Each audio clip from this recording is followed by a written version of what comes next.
여러분 안녕하세요, 블랙입니다. 최근 증시 상황이 나쁘지 않습니다. 5월 첫째 날에 열린 FOMC 전후로 증시가 꾸준히 상승하기 시작했습니다. 그리고 소비자 물가지수 CPI라고 하죠. 이 물가가 생각보다 낮게 나오면서 사람들은 이제 물가다 잡혔다 가즈아를 외치고 있습니다. 또한 파월 연준 의장도 우리를 도와주면서 투자자산 가격 상승을 부추기고 있는데요. 생산자 물가지수가 14일날 발표가 되었고 소비자 물가지수가 15일에 발표가 되었는데요. 이 사이에 파월 연준 의장은 네덜란드의 어떤 행사 자리에서 한마디를 툭 던지고 왔죠. 14일에 앞으로 몇 달 내로 인플레이션이 둔화될 것으로 예상하지만 정책금리는 현재 수준으로 유지될 가능성이 높다고 말했습니다.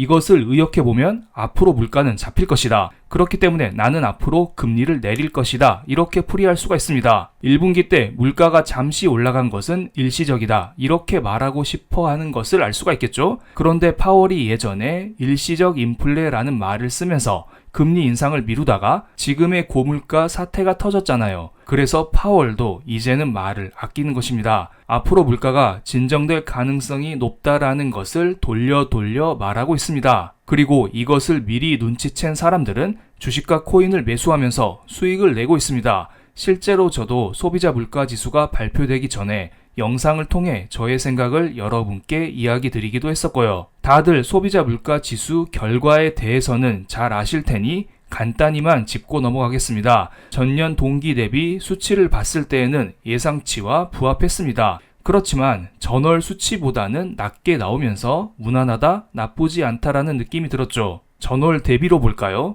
헤드라인 소비자 물가 지수가 예상치인 0.4% 증가보다 더 낮은 0.3% 증가가 나오면서 사람들로 하여금 환호를 불러왔습니다. 게다가 같은 날 발표된 미국의 소매 판매가 전월 대비 제자리 걸음을 보여주면서 이제 미국 사람들의 소비가 식어가고 있다는 것을 보여줬고, 이로 인하여 금리 인하 가능성이 높아진 것이 사람들의 투심을 자극했다고 봅니다. 이전 영상에서 이미 미국 가정의 초과 저축 금액이 마이너스로 돌아섰다는 것은 공유드렸었죠. 미국 소비도 슬슬 꺾이는 모양새입니다. 10년물 국채금리 일봉 차트에 사람들의 심리가 다 드러나는데요. 생산자 물가지수 발표 당시 이미 국채금리가 윗꼬리를 달면서 물가 피크에 대한 기대감을 키웠고요. 그리고 바로 다음날 소비자 물가지수가 발표되자 바로 장대 음봉을 보여주면서 물가 피크를 확인시켜줬습니다. 그런데 이렇게 크게 떨어지고 있었던 국채금리가 어느 정도 꽤 크게 회복을 했습니다. 물가가 잡혔다는 게 거짓말일까요? 이번 소비자 물가지수 발표에는 꼼수가 하나 있었죠. 한국 사람들은 커피를 정말 좋아합니다. 미국 사람들도 마찬가지죠. 미국 사람들의 66%가 매일 커피를 마신다고 할 정도로 커피 사랑이 남다른데요. 미국만 그럴까요? 전 세계적으로 커피에 대한 수요는 지속적으로 늘어나고 있습니다.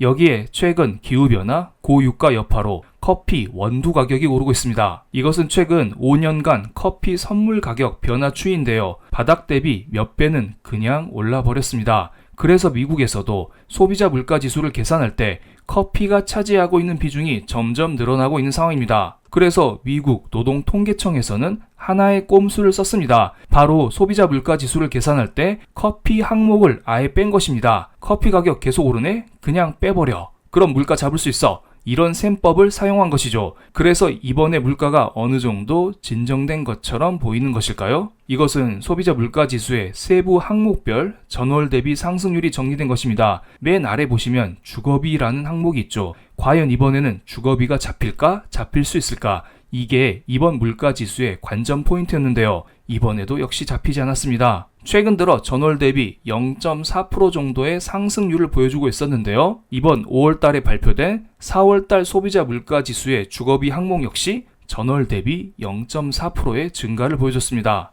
이것은 제가 지난 영상에서 공유드렸었던 주거비 차트인데요. 회색 막대 그래프로 표기된 주거비의 선행 지표인 렌트비가 감소하고 있음에도 불구하고 녹색으로 표기된 실제 주거비는 잘 떨어지지 않는다는 이야기를 드렸었죠. 실제로 이 차트는 2024년 1월까지만 그려져 있기 때문에 최근의 흐름들을 반영하면 이런 식으로 그릴 수가 있겠네요. 제가 나름 자대고 그려봤습니다. 어설퍼도 양해해 주시기 바랍니다. 이것만 봤을 때에는 주거비는 잡히지 않는다고 봐도 무방하네요. 그래서 이러한 기사가 나왔습니다. 미국의 물가 한시름 낮지만 문제는 주거비 인플레라고 합니다. 주거비와 휘발유 가격이 소비자 물가 지수 상승에 70% 정도 기여했다고 합니다. 그리고 실제로 미국 소비자들은 주거비의 오름세가 이어질 것으로 전망을 하고 있죠. 그 근거로는 소비자 기대 인플레이션 조사 결과에서 1년 뒤 주택 중위가격 상승률이 22년 7월 이후 가장 높은 3.3%로 예상이 된다고 하네요. 생각보다 주거비가 잘 잡히지 않고 있습니다. 그래서 연준 위원들은 여전히 높은 물가를 걱정하고 있습니다. 대표적인 인물 몇몇을 보겠습니다. 작년에 비둘기파로 유명했었던 굴스비 연은 총재는 이번에 발표된 주거비에 주목했습니다. 앞으로 인플레는 주거비에 달려있다. 그런데 이것은 잘 떨어지지 않을 것 같다라는 이야기를 했고요. 카시카리 미니애폴리스 연은 총재는 물가가 잡히고 있다는 게 여전히 불확실하다. 그렇기 때문에 지금의 고금리를 유지할 필요가 있다라는 매파적인 발언을 쏟아냈습니다. 다른 두 분 역시 여전히 매파적인 발언을 했죠. 인플레가 여전히 높다? 그렇기 때문에 고금리를 유지해야 된다. 이러한 말을 하고 있습니다. 그나마 존 윌리엄스 뉴욕 연은 총재는 파월 연준 의장과 비슷한 말을 하고 있습니다. 금리 인상이 필요 없다는 말을 했죠. 하지만 인플레가 잡힐 것이라는 확신이 없다라는 나름 방어벽을 하나 치기도 했습니다. 어쨌든 연준 위원들은 여전히 물가가 높다는 인식을 하고 있습니다. 그래서 그런지 연준 위원들이 여전히 경계의 발언을 이어가고 있는데요. 상황이 이런 식으로 흘러가면 한 번씩 등장하는 인물이 있죠. 바로 빅쇼트의 주인공인 마이클 버리입니다. 13F에서 마이클 버리가 운영하는 사이언 자산 운용의 포트폴리오가 공개되었는데요. 과연 빅쇼트의 화신 마이클 버리가 어떤 주식을 사고 팔았는지, 고물가 시대에는 어떤 주식으로 살아남고 있는지 이것을 가볍게 체크해 보겠습니다. 참고로 이것은 3월 31일 기준 마이클 버리의 포트폴리오입니다. 지금은 제가 보여드릴 이러한 주식들을 팔았는지 무엇을 새로 샀는지 알 수 없으니 참고용으로만 봐주시기 바랍니다. 마이클 버리가 24년 1분기 때 새로 산 주식은 5개가 있습니다. 먼저 실물금 ETF로 알려진 PHYS가 있고요. 보험회사로 알려진 시그나그룹, 정유회사로 알려진 BP, 태양광 패널 회사로 알려진 퍼스트솔라, 그리고 중국의 테크 기업 바이두가 있습니다. 신규 매수한 종목들을 보면 우리에게 친숙한 종목은 없습니다. 우리는 일반적으로 애플, 구글, 마이크로소프트, 엔비디아 이런 주식을 사잖아요. 그런데 마이클 버리는 되게 특이한 종목을 사고 있습니다. 마이클 버리가 금을 가장 큰 비중으로 신규 매수했다는 것은 앞으로 미국의 경제 성장을 위해서는 연준이 돈을 풀 수밖에 없을 것이며 불확실성이 지속될 것이라는 생각을 했기 때문에 금을 사지 않았을까요? 그리고 금은 위기에 강하다는 말을 하고 있잖아요.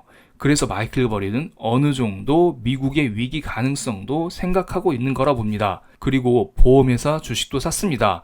최근에 워런 버핏도 보험회사 주식을 담았다는 이야기가 있는데요. 보험 섹터는 대표적인 경기 방어 섹터입니다. 앞으로 고금리가 지속되거나 시장이 불안한 경우에 보험회사 관련주들이 오르곤 하죠. 그리고 정유회사 같은 경우에는 국제유가, 에너지 가격이 오를 경우 정유회사 주식이 상승하곤 합니다. 워런 버핏은 예전부터 정유주를 매집하고 있는데요. 버핏에 비해서는 늦었지만 마이클 버리는 여전히 에너지 가격, 원자재 가격 상승을 염두에 두면서 정유회사 BP를 매수한 게 아닐까 이런 생각을 조심스럽게 해봅니다. 그리고 국제유가가 상승하면 상대적으로 태양광 같은 신재생이 주목받을 수가 있습니다.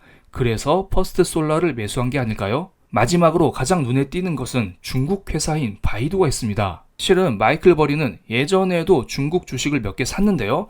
이번에도 징동닷컴, 알리바바 이러한 중국 회사들을 추가 매수한 것을 알 수가 있습니다. 도대체 중국 주식에 어떠한 매력이 있길래 마이클 버리로 하여금 손이 나가게 하는 것일까요? 다음 영상에서는 중국 이야기를 한번 드려볼까 합니다. 그리고 요즘 미국이 중국 때리기를 엄청 하고 있는데요. 이것도 함께 설명을 드리는 시간을 가져보겠습니다. 그럼 오늘 영상 여기서 마치겠습니다.